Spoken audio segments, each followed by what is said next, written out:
When I look back on some of my favorite Christmas movies to watch as a kid, usually the first one that I think of is Mickey's Magical Christmas, snowed in at the House of Mouse. For those who don't know, the House of Mouse was a show centered around Mickey Mouse and friends running their own nightclub for other Disney characters. And in a Muppet Show sort of fashion, something goes wrong backstage in each episode that Mickey and friends have to deal with. And while they come up with their plans, they would normally show Mickey Mouse Works cartoons. And the cool thing about this movie is that you can watch it without ever having to see the show, and you can still understand what the story's about. The movie starts off with the group ending their Christmas Eve show and ushering out their guests. Problem is, they can't go home because, big shock, they're snowed in.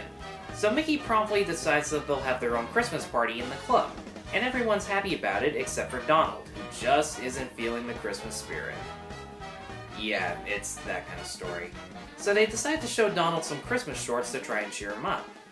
The first short, Donald on Ice, follows Huey, Dewey, and Louie trying to win a snowman contest. But Donald, being a crappy skater, crashes into their first try. And as usual, the boys decide to get even with him and things get gradually worse for all four of them. Rewatching this one, I couldn't help but notice that Huey, Dewey, and Louie weren't really bad kids in this one. And having been a fan of these guys for a while, I decided to check out some of the original shorts to see if they were really bad troublemakers the whole time. And the answer is... yes and no. Originally, they were nothing but trouble and just there to make Donald's life miserable.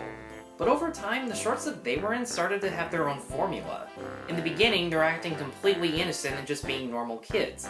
But then Donald interferes with their activities either because he doesn't trust them or because he just wants to pull a prank, and they decide to get revenge on him as a result in their usual mischievous ways. And if you're a fan of Donald Duck cartoons like I am, you'll probably really like this skit. The slapstick and the sound effects are funny, the timing is quick, the story's actually kind of unpredictable, the music's catchy, and it's always hilarious to see Donald try to get out of trouble and make things even worse. It's not one of the best Donald Duck cartoons featuring the boys, since there's not much interaction between the four of them, and even though they're in it, the main focus is once again on Donald instead of all four of them sharing the spotlight, but it is a good way to start the movie. In the next short, Mickey and Pluto go out to chop down a Christmas tree, but what they don't realize is Chip and Dale had already been hiding inside the tree the whole time. Pluto finds out and tries to get Mickey's attention since he never seems to notice. And that's kind of the thing that bothers me about this one. It gets pretty repetitive when Mickey can't tell what's going on, even though at one point, they're standing right in front of him. And it sucks to see Pluto be treated a little poorly when he's right the whole time. Plus, I never understood why at the end everybody's huddled around singing Christmas carols. I mean, they just wrecked their own tree, but then they feel better once they hear singing outside? Why is that? Does that mean that Chip and Dale are gonna stay in the house for the Christmas season? It just felt really abrupt and random. But all that aside, it is nice just to sit down and watch this one just for Chip and Dale. They are pretty funny when they work off of each other, and some of their best bits are just them messing around with Pluto and seeing how much trouble they can get him into.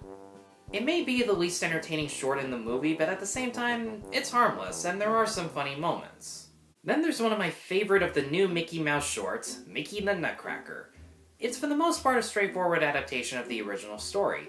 Minnie plays Maria, Professor Von Drake is a combination of the godfather who gives her the Nutcracker doll, and the little brother who breaks it, and Donald is... the Mouse King. I guess Mortimer wasn't available? What I love most about this short is the comedy. There are a lot of fourth wall jokes where characters question their roles in the Nutcracker and what's really supposed to happen, and what makes it so funny is that everyone knows they're reenacting the Nutcracker in the first place, and some of these best jokes come from John Cleese as the narrator, which fits because his sense of humor is just perfect for this kind of material. What are you doing here? You're not in the Nutcracker. I am now. But what are you supposed to be? I be helping you. No. What role are you playing? Oh, Hamlet? Can I get a little help here? Nope, I'm staying out of this one. Something I've always found weird but still enjoyed was that even though they use the songs from the ballet, the music's all done in rock. And not gonna lie, it probably would have still been enjoyable if it was the same classical music as before, but honestly, the rock renditions are well performed and they give each scene a lot of energy, especially during the climax when Mickey and Donald face off. The animation moves at an exciting pace, the action and slapstick is timed perfectly with the music, which makes each bit feel a lot funnier.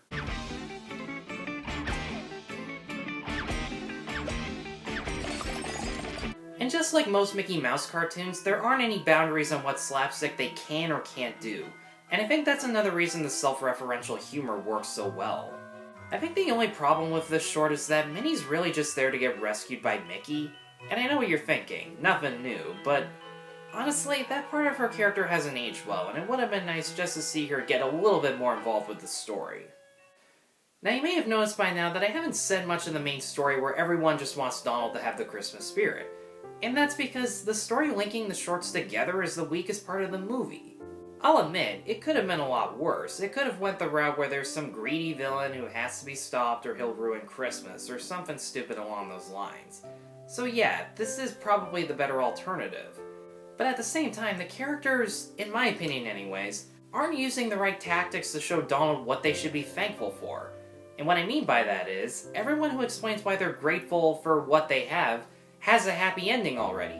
And in the shorts that Donald's in, the ones that are meant to cheer him up, he's always losing, so why is everyone so surprised that he's acting grumpy? I won't give away why he changes his mind in the end, even though we all knew it was gonna happen. But they do address the fact that they care about what Donald wants and want to put his needs first, and that's what touches them personally. It's just, they still act like Donald was at fault for being such a Scrooge in the first place. But the cool thing is, it leads into the best and last short in the movie, Mickey's Christmas Carol. I don't think there's any point to tell you what the story is, we all know what it's about. Hell, most of us were introduced to A Christmas Carol with this exact short, so I'll just skip to what I love the most about it. The atmosphere is what makes this my favorite adaptation of the story. It has all the lighthearted moments where you appreciate what makes Christmas so special, giving your time to be with your friends and family. But the darker, intense scenes are more impressive and investing for two different reasons. For one, the production behind it, ranging from the shadows, the muted colors in Scrooge's office and his house, and all the open space that he has illustrates how lonely and empty his life is. And the other is that despite how intense it all is, these characters react to what's going on in the story the same way they would in other Disney cartoons.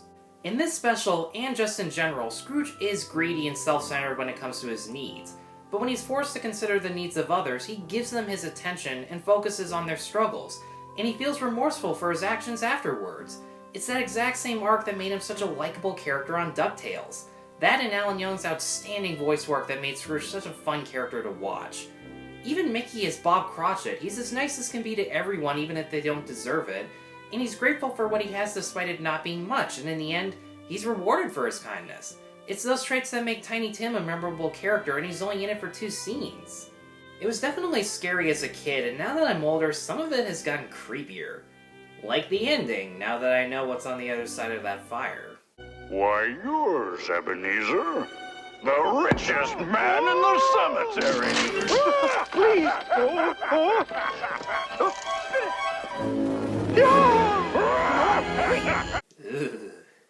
And I was easy to scare as a kid, but I kept watching the short anyways and loved it every single time. And I think it's because it wasn't just, ooh, look, there's some dark imagery and that's all. There was some thematic meaning about how it's more important to give than to receive, and if you don't, you'll lose opportunities to bond with people and you'll never get the chance to do so again. I don't know what else to say about Mickey's Christmas Carol other than I love the characters, the voice acting, the atmosphere, the music, and I love most of all how it can both be scary and sentimental at the same time and still leave the viewer emotionally heartfelt. It's definitely one of my favorite things to watch during Christmas. Twinkling stars on Christmas trees, oh what happy memories. There's nothing really groundbreaking or classical about Mickey's Magical Christmas, but at the same time, I love watching it each year just because it does have some nostalgic value to it, especially if you love Mickey Mouse characters like I do. And that's the thing that I love most about this movie. I love the characters, the comedy, the animation is top-notch, the music is really good. It's just so fun to watch. I'm gonna give Mickey's Magical Christmas a 4 out of 5. Guys, thanks as always for watching, and stay tuned for more Christmas reviews. Have you seen Mickey's Magical Christmas? And if so, what did you think about it? Be sure to let me know in the comments below. Be sure to like, subscribe, check out my other reviews at NoPerfectMovie.com. And once again, thank you all very much for watching. Take care.